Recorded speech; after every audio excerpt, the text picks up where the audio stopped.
ভেবেছিলাম হয়তো অনেক দূরে চলে গেলে সবকিছু ভুলে শান্তিতে থাকতে পারবো,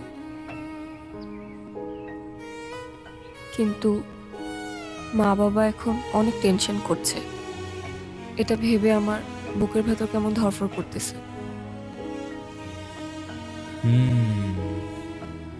তাহলে এখন কি করলে তোমার ভাল লাগবে?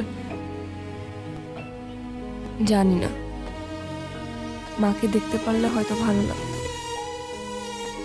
ওকে, অ্যাজ ইউ উইশ। মারে, ও মা, মা, ও মা, যারা, মা। এই, ও কখন আসছে তুমি দেখো নাই? সেই দুপুর থেকে খালি মেয়েটা ঘুমাচ্ছে, কত ডাকাডাকি করতেছে, উঠতেছে না। এই জন্যই তো তোমাকে ফোন দিলাম, তুমি এতক্ষণে আসলা। আমার মেয়েটার কি জানি হইছে, আল্লাহই জানে কি হইলো আমার মেয়েটার। মা, এই দাঁড়াও, উঠতেছি। মারে, তোর কি হইছে? তুই কোথায় ছিলি? এই শোনো, এখন এত কথা বলে লাভ নাই। ওর মনে হয় ক্ষুধা লাগছে, যাও ওর জন্য খাবারের ব্যবস্থা করো। ও কিচ্ছু খায় নাই।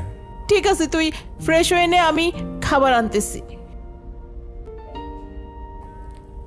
মারে, আমি না হয় রাগের মাথায় একটু বকাঝকা করেছি, তাই বলে তুই বাড়ি ছেড়ে চলে যাবি? তুই তো জানিস, তোকে এক মুহূর্ত না দেখলে আমাদের একটুও ভালো লাগে না, আমরা কেমন পাগল হয়ে যাই। শোন, এখন কিছুই বলতে হবে না, তুই ফ্রেশ হয়ে খাবার খেয়ে নে। তোর মা খাবার নিয়ে আসতেছে। যা মা, তুই ফ্রেশ হয়ে নে।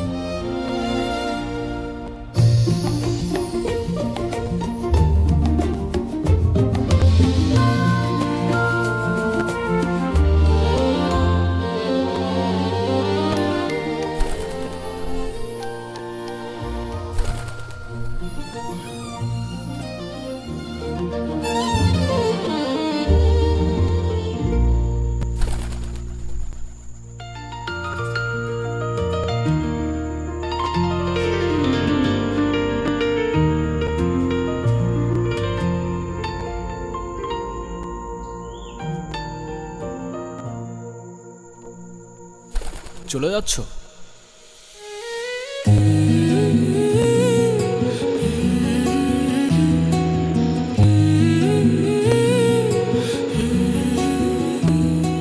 তুমি এইখানে কিভাবে এলে? তুমি আমায় খুঁজতে খুঁজতে এলে, আর আমি তোমায়। তোমাকে কে বললো আমি তোমাকে খুঁজতে এসেছি? আমি তো সবই জানি।